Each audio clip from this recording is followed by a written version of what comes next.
20세기에 뛰어난 스코틀랜드의 오스왈드 챔버스 목사님이 유명한 말을 남겼습니다.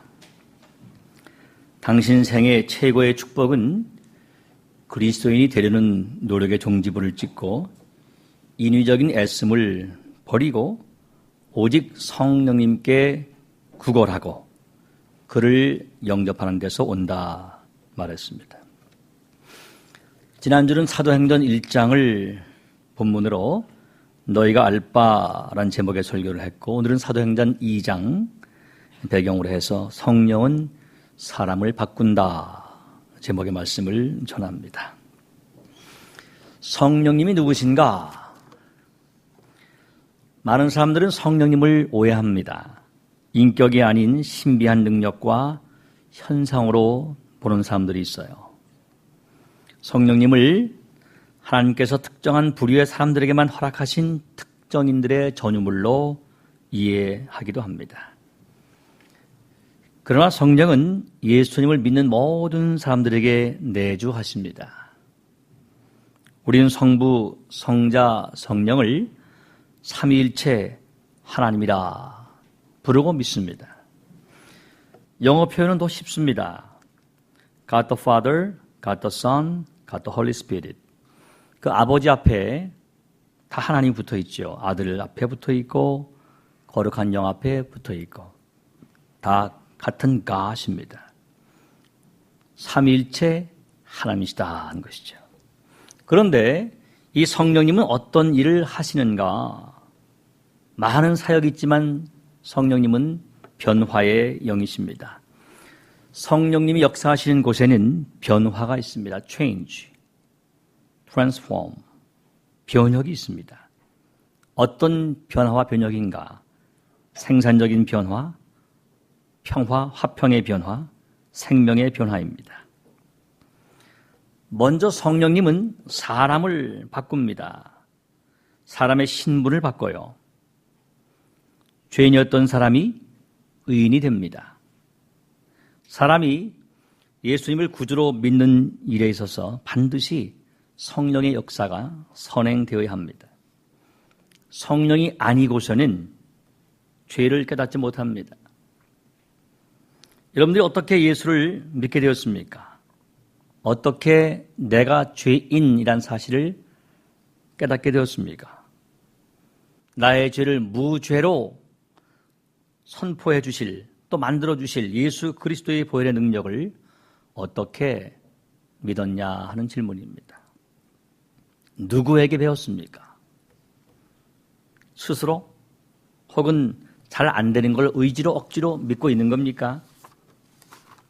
성경은 이렇게 선포합니다. 성령이 아니고서는 성령이 보혜사가 오셔서 죄를 깨닫게 하시고 의가 무엇인지 심판이 무엇인지를 알게 하시고 책망해 주신다. 내가 떠나가는 것이 너희에게 유익이라. 내가 떠나가지 아니하면 보혜사가 너희에게로 오시지 아니할 것이요. 가면 내가 그를, 즉 보혜사를, 성령을 너희에게 보내리니 그가 와서, 즉 성령이 와서 죄에 대하여, 의에 대하여, 심판에 대하여 세상을 책망하시리라. 성령이 아니고서는 죄가 무엇인지, 의가 무엇인지, 죄로 인한 심판이 무엇인지를 알 수 없고 믿지 못합니다. 예수를 주로 고백할 수 없지요. 그래서 성경은 이렇게 선포하죠. 하나님의 영으로 말하는 자는 누구든지 예수를 저주할 자라 하지 아니하고, 또 성령으로 아니하고는 누구든지 예수를 주시라 할 수 없느니라. 여러분들이 죄를 회개하고 주 예수 그리스도를 여러분의 구세주로 영접하시고 고백했다면, 그리고 여러분들의 살 길이 예수 그리스도의 십자가의 보혈밖에 없다는 사실을 인정하고 고백하셨다면 여러분들은 분명 성령을 받으신 분들입니다. 여러분 속에 거하시는 성령님이 여러분들에게 역사하셔서 믿음의 고백을 하게 하신 겁니다. 그리스도를 주로 영접하는 사건은 회개와 자기 항복의 단계가 필요합니다. 한 인간이 자신의 과거의 삶을 전적으로 부인하고 회개한다는 것은 논리나 설득이나 누군가의 가르침으로 되지 않아요. 한 인간이 자신이 주인되었던 과거의 삶을 부인하고 두 손을 높이 들고 항복을 선언하고 새로운 주인이신 예수 그리스도를 모신다는 것은 결코 인간의 노력과 힘으로 되지 않습니다. 성령님은 하나님의 자녀인 것을 증거하십니다. 오직 하나님의 영이신 성령님께서 역사하시는 초자연적인 사역이 바로 우리 예수를 믿게 된 사역입니다. 로마서 8장 16절은 이렇게 선포합니다. 성령이 친히 우리의 영과 더불어 우리가 하나님의 자녀인 것을 증언하시나니. 할렐루야. 성령이 친히 우리의 영혼과 더불어 우리가 children of God, 하나님의 자녀가 된 것을 증거하신다 그랬습니다. 또 성령님은 하나님을 아바, 아버지로 부르게 하십니다. 너희가 아들이므로 하나님이 그 아들의 영을 우리 마음 가운데 보내사 아빠, 아버지라 부르게 하셨느니라. 앞에 어린아이 중에 큰아이가 찬양을 잘 부르고 성경을 잘 읽더라고요. 아빠 옆에서, 엄마 옆에서. 네. 우리가 하나님을 아빠라, 아빠라, 혹은 아버지라 부르게 하신 것은 성령이 하게 하신 것이다. 또한 성령님은 우리를 인쳐주십니다. 그가 또한 우리에게 인치시고 보증으로 우리 마음에 성령을 주셨느니라. 따라서는 이렇게 질문할 수가 있어요. 여러분들은 죄인의 자리에서 의인의 자리로 신분이 바뀐 사실을 믿습니까? 성령은 삶을 바꿉니다. 죄인이 의인 되면 자연스럽게 삶이 바뀌어집니다. 죄인으로서 하나님 나라를 위해 아무것도 할 수 없는 무능력의 상태에 있던 자리, 그 자리로부터 의인이 되면, 신분이 바뀌면 삶의 방향이 바뀌게 됩니다. 죄를 짓고 살던 삶으로부터 죄를 미워하는 삶으로 바뀝니다. 양심의 가책이 없이 육의 법을 따라 살던 삶으로부터 양심의 가책과 성령님의 터치로 인한 성령의 법을 따라 살고자 몸부림을 치게 됩니다. 성령이 임하면 하나님 마치 내 옆에 계신 것처럼 그렇게 호람대오의 정신으로 삽니다. 과거에는 하나님이 안 계신 것처럼 살던 사람이 지금 내 옆에 하나님이 계시다, 내가 주 앞에 있다 하는 정신으로 산다는 것이죠. 그래서 내가 하는 말, 내가 하는 행동 다 지켜보고 계신다 하는 사실을 두려움으로 인식하고 매 순간 거룩과 성결의 삶을 살고자 애쓰게 되는 것입니다. 우리는 이렇게 자신의 삶의 혹은 신앙의 상태를 아주 쉽게 진단할 수가 있습니다. 나의 삶의 과거와 현재, 비포와 애프터가 달라진 것이 뭔가? 내 속에 성령이 계시는가? 아닌가? 성령의 음성과 터치에 반응하는가? 감각이 없는가? 성령님께 둔감한가? 그 자신을 보는 거예요. 내가 과거 예수를 믿기 전과 지금 예수를 믿는 이후에 그 비포와 애프터가 다른가? 별반 다를 것이 없는가? 만일 우리가 성령의 음성과 터치에 전혀 반응하지 않고 있다면, 소위 무감각하고 둔감한 사람들이라면 어쩜 내 안에 성령이 안 계신지 모릅니다.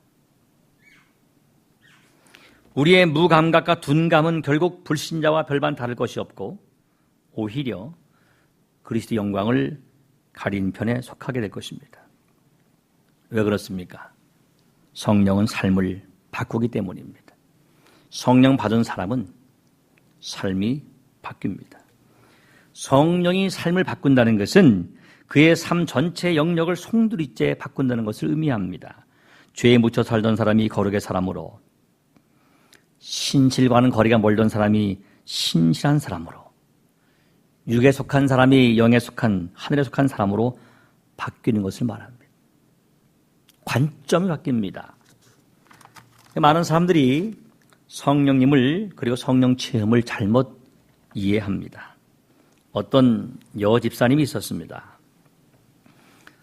열심히 기도합니다. 얼마나 신앙생활이 재미있는지. 그러다가 하나님의 음성을 들었다고 간증을 합니다. 하나님께서 말씀하시되 사랑하는 내 딸아, 내가 너를 참 사랑한다. 내가 나를 사랑한다면 세상을 멀리하거라.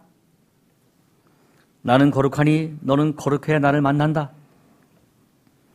내가 나를 사랑하는 길은 한 가지, 세상과 짝하지 아니하고 나만 사랑하는 것이다. 그렇게 음성을 들었다는 거예요. 별로 잘못된 음성은 아니겠죠. 해석의 문제입니다. 여집사가 어느 날 밤에 기도원에 갔다가 내려오다가 충만한 걸 경험하고 내가 오늘 성령 충만한 것 같다. 그리고 내가 더 이상 세상과 짝하지 말고 살아야지. 결심을 거듭하고 집에 내려옵니다. 저녁이 돼서 남편이 퇴근하고 아내를 허그해 주라고 달려오는데 사탄아 물러가라. 그래서 그날 쫓겨났다는 거예요. 남편 보고 사탄아 물러가라? 그게 거룩일까요? 성령을 잘못 이해한 사람이죠. 그대로 그 사람은 혼자 산속에서 기도하고 살고 있다 그래요. 이것이 성령의 역사입니까? 아닌 것이죠. 성령이 삶을 바꾼다는 것은 그의 삶이 하나님을 바라보는 삶으로, 거룩의 삶으로 바뀐 것을 말합니다. 성령이 삶을 바꾼다는 것은 굳은 마음이 부드러운 마음으로 바뀐 것을 말합니다. 성경은 이렇게 선포합니다. 또 새 영을 너희 속에 두고 새 마음을 너희에게 주되 너희 육신에서 굳은 마음을 제거하고 부드러운 마음을 줄 것이며. 여러분들은 삶이 바뀐 사람들이십니까? 성령은 꿈을 바꿉니다. 토저 목사님은 그의 책 토저 on the Holy Spirit, 성령론에서 성령 충만한 사람은 세상과 갈라서고 하나님과 동행한다 말합니다. 꿈이 바뀌었다는 거예요. 걸어가는 인생의 방향이 바뀌었다는 것입니다. 세상길로 향하던 세상에서의 부귀, 영화, 권세, 물질을 꿈꾸던 사람이 그 꿈의 방향을, 디렉션을 고상한 하나님 나라로 전이향했다는 것입니다. 성령이 임하시면 나를 위한 삶에서 하나님의 영광을 위한 삶으로 바뀝니다. 따라서 지금 내 속에 하나님 영광에 대한 비전이 있느냐 없느냐가 내 신앙의 현 주소예요. 꿈이 바뀐다는 것은 땅을 내려다보고 살던 사람이 하늘을 바라보고 사는 삶인데 인생관, 가치관, 사생관이 바뀌는 것입니다. 세상을 바라보는 관점, 나와 남을 바라보는 관점, 그동안 가볍게 여겼던 하나님을 바라보는 관점이 바뀐 것을 말해요. 그런 의미에서 이런 단어를 사용해 봅니다. 신앙은 무게다. 신앙은 하나님을 향한 무게를 재는 것이다. 그 무게가 내 신앙의 현 주소인 것입니다. 여러분들의 지금 꿈은 무엇입니까? 비전은 무엇입니까? 삶의 목표는 무엇입니까? 여러분의 하나님을 사랑하고 예배하고 믿으며 순종하는 무게는 몇 그램입니까? 그것들을 찾으면 내 안에 성령이 계신가? 내 안에 계신 성령을 나의 주인으로 내 삶을 주장하고 조정하고 계신 분으로 모시는가를 금방 알 수가 있어요. 우리는 스스로 답을 내기 쉬운 답을 찾지 않을 때가 많아요. 너무나 쉬운데. 제가 제 신앙 어떻게 합니까? 왜 모릅니까? 내가 지금 성령님께 순종하고 있는가? 그렇지 않은가? 내가 하나님을 향한 무게가 가벼운가 무거운가? 내 꿈의 방향이 어디인가를 보면 금방 내 신앙의 현주소를 알 수 있잖아요. 내가 지금 성령의 사람인가? 여전히 나 그대로인가를 매 순간 누구의 인도를 따르고 있는가를 찾게 되면 답은 분명해지는 것이죠. 성경은 꿈을 찾은 사람들, 꿈이 바뀐 사람들의 이야기로 가득 차 있습니다. 노아, 아브라함, 야곱, 모세, 여호수아, 갈렙, 엘리야, 요나, 이사야, 그리고 수많은 선지자들이 그랬습니다. 세례 요한, 베드로, 사도 요한, 도마, 고넬료, 루디아, 베베, 아골라와 브리스길라, 수많은 남녀 종들이 그들의 가던 삶의 방향을 바꿨어요. 왜? 예수를 만났기 때문에, 성령을 체험했기 때문에 관점과 삶에 가던 길이 다 바뀌었습니다. 성령이 주시는 변화 중에 가장 큰 것은 방향의 전환이고 꿈의 개편입니다. 저는 신학교 선교대학원을 공부할 때에 윌리엄 캐리를 만났습니다. 물론 책을 통해서, 교수를 통해 만났지만은 그분을 참 존경합니다. 윌리엄 캐리는 이러한 비전을 선포합니다. 하나님으로부터 위대한 일을 기대하라. 하나님을 위해서 위대한 일을 시도하라. 이러한 선언문은 우리 어린아이들에게 어릴 적부터 가르쳐야 합니다. 위대한 일을 expect, 기대하고, 위대한 일을 attempt, 시도하는 그러한 꿈의 방향이 바뀐 사람들이 바로 하나님의 사람들이죠. 윌리엄 캐리는 인도로 떠난 영국의 최초의 선교사입니다. 어린 시절 캐리는 장차 사람들을 그리스도에게 인도하는 꿈을 꾸면서 성경을 연구하고 또 언어를 연구하고 낮엔 열심히 구두를 꿰매고 밤에는 공부를 합니다. 그리고 1786년 8월 10일 드디어 선교사의 부르심을 받고 비싼 지구본을 사지 못하고 가족으로 직접 세계 지도를 만들어서 여러 대륙과 섬들을 바라보면서 눈물 짓습니다. 그리고 말합니다. 이 사람들은 복음을 한 번도 들어본 적이 없는 사람들이란다. 깊은 탄식과 함께 선교 열정을 불살합니다. 선교에 한참 고조되어 있던 캐리에게 누군가, 이봐, 젊은 친구, 하나님이 이교도들을 개종시키기로 마음 먹으시면 자네나 나 도움 없이도 충분히 하실 수 있어. 그만둬. 캐리를 낙담시킵니다. 그러나 윌리엄 캐리가 좌절의 늪에 빠지지 않게 된 것은 그의 선교에 대한 열망과 비전이 더 컸기 때문이에요. 결국 캐리의 꿈은 이루어져서 이방 선교를 위한 침례교 특수선교회가 구성이 되고 영국 최초의 선교사로 의사 토마스와 함께 1793년 6월 13일 인도로 파송받습니다. 현대 선교의 아버지가 된 것이죠. 이후 23년 동안 2명의 동력자를 만나서 삼총사를 이루고 협력 선교의 모범을 보이면서 마침내 신구약 성경, 신약 성경, 권별 성경 44개 언어로 권별 성경을 다 번역을 해서 출판합니다. 성령께서 캐리의 꿈을 바꿔주신 것입니다. 그 열매인 것입니다. 그가 74 되던 1834년 6월 9일 아침 위대한 선교사 캐리는 삶의 마지막 계단에 팔을 올립니다. 그리고 그의 손에는 벵고로 신약 성경 개정판이 들려 있었고 인도가 자기의 은인에게 작별을 고하던 그날 세람포로의 덴마크 총독부에는 조기가 크게 휘날리고 있었습니다. 무슨 얘기입니까? 오늘날 세상은 캐리와 같은 하나님으로부터 위대한 일을 기대하고 하나님을 위해 위대한 일을 시도하는 위대한 비전의 사람, 꿈이 바뀐 사람, 헌신의 사람을 요청합니다. 여러분들의 지금 꿈은 무엇입니까? 마지막으로 성령은 사람의 언어를 바꿉니다. 하나님이 인간에게 주신 선물이자 만물의 영장으로서의 특권은 단연 인간이 하나님을 닮은 하나님의 형상으로 지어진 존재라는 것이죠. 그 속에 담긴 축복이 언어입니다. 하나님이 인간에게 언어의 특권을 주셨습니다. 그런데 어떤 언어를 사용하시길 원하셨을까요? 천국의 언어일 것입니다. 아담과 하와를 만드실 때 부부로 만드시고 둘이 하나가 되게 하신 이후에 하나님을 예배하는 찬양의 언어를 듣기 원하셨을 것입니다.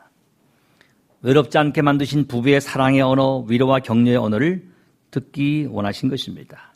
또 장차 나타날 자녀들에게 하나님을 섬기라고 가르치는 신앙의 언어를 듣기 원하셨을 것입니다. 그런데 인간이 범죄함으로 그 혀가, 그 언어가 악해지고 혀로 말미암은 죄악이 깊어지고 하나님은 결국 언어를 혼잡게 하신 것입니다. 거짓말, 악한 말, 나쁜 말이 난무한 세상의 언어를 언어의 주인이신 하나님께서 흩어버리시고 하늘의 언어인 로고스이신 예수 그리스도를 이 땅에 보내주셨습니다. 그리고 마침내 오순절에 예루살렘에 강림하신 성령 하나님은 바벨의 언어, 폭력의 언어, 교만의 언어를 하나님의 위대한 일을 말하는 언어로 바꿔놓으셨습니다. 언어를 바꿔놓았다는 것은 그 사람의 인격과 영혼 세계를 바꾸신 것을 말합니다.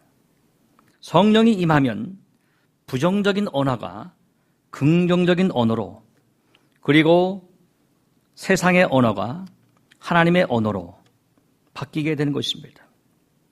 이것이 바로 성령님이 그 영혼 속에 계신 역사하시는 성령 체험이고 그로 인한 거룩의 체험인 것입니다. 우리는 지금 어떤 언어를 사용하고 있는가? 야고보 사도는 야고보 3장 6절 이하에서 이렇게 인생들을 깨우칩니다. 혀는 곧 불이요 불의의 세계라. 곧 불이요 fire, 불, 그리고 불의의 세계라. 이것으로 우리가 주 아버지를 찬송하고 또 이것으로 하나님의 형상대로 지음을 하던 사람을 저주하나니 한 입에서 찬송과 저주가 나온도다. 내 형제들아 이것이 마땅하지 아니하니라. 샘이 한 구멍으로 어찌 단물과 쓴물을 내겠느냐 말씀하고 있습니다. 우리의 언어는 과연 거듭난 언어인가? 성령 세례를 받은 언어인가? 우리의 입술은 빨갛게 달궈진 숯불로 지진 입술인가? 돌아봐야 할 것입니다. 심령이 먼저 숯불로 지져져야 합니다. 본성을 뒤집어야 합니다. 이 본성 뒤집기는 오직 초자연적인 능력인 성령으로 가능한 것입니다. 그래야 언어가 바뀌는 것입니다. 그 유명한 무디 목사 이야기입니다. D.L. 무디 선생이, 목사님이 한 번 설교 중에 이런 질문을 합니다. 내가 지금 유리컵을 들고 있습니다. 어떻게 하면 이 유리컵의 공기를 모조리 빼낼 수 있을까요? 어떤 사람이 답을 했습니다. 뚜껑을 덮고 공기 펌프로 공기를 모조리 빼내면 됩니다. 무디 목사님이 대답합니다. 그렇게 해서 공기를 다 빼내면 진공 상태가 되어서 컵이 깨져버리죠. 많은 사람이 이런저런 방법을 제시합니다만 무디 목사님은 다 아니라고 고개를 저었습니다. 더 이상 대답이 없자 무디 목사님은 미소를 지으시면서 주전자를 들고 컵에 물을 가득 부었습니다. 그리고 말합니다. 자, 보십시오. 공기는 조금도 남아있지 않습니다. 물을 채우면 공기는 빠져나갑니다. 그리스도인들의 삶에서 죄를 제거하는 방법도 마찬가지입니다. 우리의 의지로 우리의 삶에서 죄를 몰아내고자 하면 실패합니다. 우리가 오직 성령으로 충만할 때 우리 삶에서 자연스럽게 죄가 물러갑니다. 그렇습니다. 그리스도인들이 죄로 가득한 세상에서 거룩함을 유지할 수 있는 비결은 바로 성령 충만입니다. 그럴 때 우리는 능히 죄를 이길 수가 있습니다. 본문에 보니까 본성이 뒤집어지고 사람이 뒤집어지고 삶이 뒤집어지고 꿈이 뒤집어지고 언어가 뒤집어진 한 사람이 등장하는데 베드로입니다. 완전히 바뀌었습니다. 예수님의 1등 제자였지만 그의 성급한 언어, 그의 땅의 언어, 그의 불신의 언어 때문에 자주 예수님께 책망을 들었습니다. 주여 나를 구원하소서. 바람을 보고 무서워 소리 질렀던 불신의 언어였습니다. 결코 십자가를 져서 안 됩니다. 그의 언어는 때로 여기에 머무는 현실의 언어고 사탄의 언어였습니다. 십자가를 만류하는 사탄의 언어고 변화산에서 여기가 조사원이 외쳤던 현실 위지 언어였고 나는 그를 모릅니다. 3번이나 예수 그리스도를 부인했던 배신의 언어였습니다.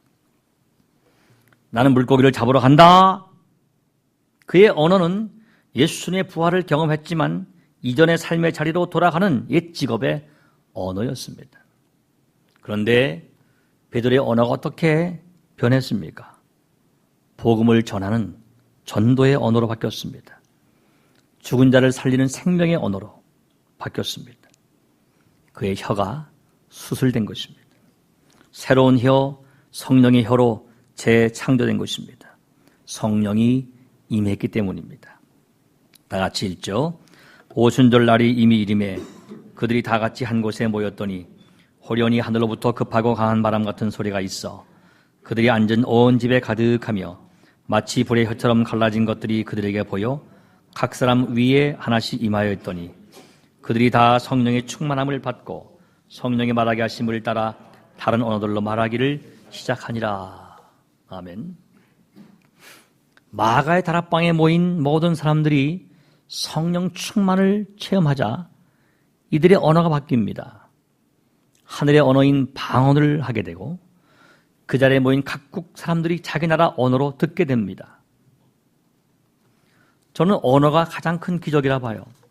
사람이 어떤 언어를 공부할 때 수십 년 해도 그 나라 사람처럼 말을 하지 못합니다.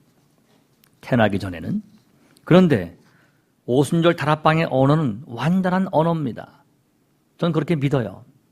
각 나라 언어로 완전하게 아주 유창하게 똑같이 말을 하고 있는 것입니다. 기적입니다.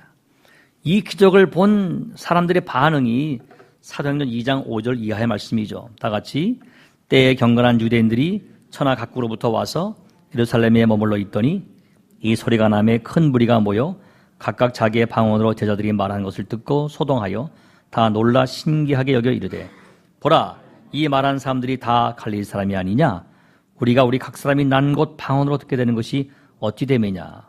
이어서 우리는 바데인과 메데인과 엘람인과 또 메소포타미아 유대와 갑바도기아 본도와 아시아와 부르기아와 밤빌랴 애굽과 및 구레네에 가까운 리비아 여러 지방에 사는 사람들과 로마로부터 온 나그네 곧 유대인과 유대계에 들어온 사람들과 그레데인과 아라비아인들이다. 우리가 다 우리의 각 언어로 하나님의 큰 일을 말함을 듣는도다 하고. 이 놀라운 기적 아닙니까? 그러면서 말하기를 다 놀라며 당황하며 서로 이르되 이 어찌 된 일이냐 하면서 또 어떤 일은 조롱하면서 말하기를 그들이 세술에 취했다. 이것이 바로 오순절 성령 강림의 언어의 사건인 것입니다. 성령 충만을 경험하고 방언을 하고 각 나라 말로 듣는 기적을 본 사람들이 저들을 가리켜서 세술에 취했다. 하나님의 큰 일을 말한다. 놀라고 있는 것입니다. 바벨탑의 언어를 흩으신 하나님께서 오직 성령 안에서 하늘 언어인 방언을 통해서 다시 언어를 대통합시키는 사건입니다. 하나님과 인간 사이를 다시 엮는 소통의 길이 열린 것입니다. 놀라운 오순절 성령 사건이에요. 그런 의미에서 오순절 마가 다락방의 성령 강림 사건은 먼저 바벨탑의 심판 시대가 막을 내리고 축복의 시대가 막을 열린 새로운 언어의 시대가 열렸다 하는 것을 알리는 신호탄인 것입니다. 말씀을 정리해 봅니다. 오순절 성령 강림 사건을 통해 베드로의 언어가 변합니다. 베드로의 말이 바뀌어요. 그리스도의 십자가와 부활을 전하는 복음의 언어로 바뀌었습니다. 더 이상 불신앙의 언어, 불평의 언어, 비복음적인 언어, 세속적인 언어, 땅의 언어가 아니라 하늘의 언어로 바뀌었습니다. 그의 언어가 세계 선교를 선포하는 비전의 언어가 되었습니다. 그의 언어는 회개와 세례를 통한 죄사함의 언어, 그리고 죄사함을 전하는 생명의 언어, 십자가의 언어, 부활의 언어로 바뀐 것입니다. 그는 이렇게 설교합니다. 다 같이. 누구든지 주의 이름을 부르는 자는 구원을 받으리라 하였느니라. 이스라엘 사람들아, 이 말을 들으라. 너희도 아는 바와 같이 하나님께서 나사렛 예수로 큰 권능과 기사와 표적을 너희 가운데서 베푸사 너희 앞에서 그를 증언하였느니라. 얼마나 심찬 설교입니까? 그가 하나님께서 정하신 뜻과 미리 아신 대로 내준 바 되었거늘 너희가 법 없는 자들의 손을 빌려 못 박아 죽였으나 하나님께서 그를 사망의 고통에서 풀어 살리셨으니 이는 그가 사망에 매여 있을 수 없었습니다. 담대히 십자가와 부활을 증거하는 언어로 바뀐 것입니다. 말씀을 짧게 정리합니다. 토조 목사님은 이렇게 말합니다. 오순절은 언제나 현재이다. 단순히 과거의 오순절도 아니고 단순히 미래의 오순절도 아니다. 거룩하신 성령님은 현재 우리와 함께 계신 하나님이시다. 그분에게는 영원한 현재만 있을 뿐이다. 그분의 신성의 모든 속성을 지니고 계신 하나님이시다. 그러므로 그분에게 다른 곳은 없다. 그분은 영원한 이곳에 거하신다. 여러분이 예수 그리스도를 영접하실 때부터 지금까지 함께 하신 성령을 믿으시기 바랍니다. 앞으로도 함께 하실 것입니다. 영원한 현재로, 영원한 현재의 존재로서 여러분들을 바꾸어 가십니다. 성령 하나님은 바뀌어진 사람의 삶을 바꾸십니다. 성령 하나님은 삶이 바뀐 사람의 꿈을 바꾸십니다. 성령 하나님은 꿈이 바뀐 사람의 언어를 바꾸십니다. 성령 하나님은 그 바뀐 사람들을 통해서 교회를 바꾸십니다. 나라와 세상을 바꾸십니다. 여러분들은 성령으로 인해서 바뀌어진 사람들이십니까? 아니라면 성령 충만을 지금부터 삶의 최대 목표로 정하십시오. 챔버스 목사님의 권고와 같이 오늘부터 그리스도인이 되고자 하는 인위적인 노력의 종지부를 찍으시고 오직 성령을 구걸하고 그를 기다리십시오. 그리고 간구하십시오. 하나님의 말씀과 기도로 성령님 앞에 서십시오. 성령의 세미한 음성과 인도의 매 순간 순종하십시오. 서서히 하나씩 둘씩 바뀌게 될 것입니다. 바꾸게 하시는 성령님, 바꿔지는 일에 매 순간 순종하는 나, 그 둘의 상호작용을 통해 드디어 나와 가정과 교회와 나라와 세상이 바뀌어지게 될 것입니다. 그리고 여러분들이 드디어 주 앞에서 시대의 변화의 대리자, agent of change, 그 사람이 될 것입니다. 이 시간 한 1분간 기도하면서 이렇게 같이 우리 기도하시기 바랍니다. 하나님, 우리를 바꿔주십시오. 우리의 삶을 바꿔주시고 우리의 꿈을 바꿔주시고 우리의 삶 전체와 우리의 가는 방향과 우리 교회와 가정과 나라와 세상을 바꿔주십시오. 나 자신이 시대의 변화자, 변화의 대리자가 되게 해주십시오. 이렇게 한번 우리 1, 2분간 기도하면서 나가십시다. 다 같이 기도합니다.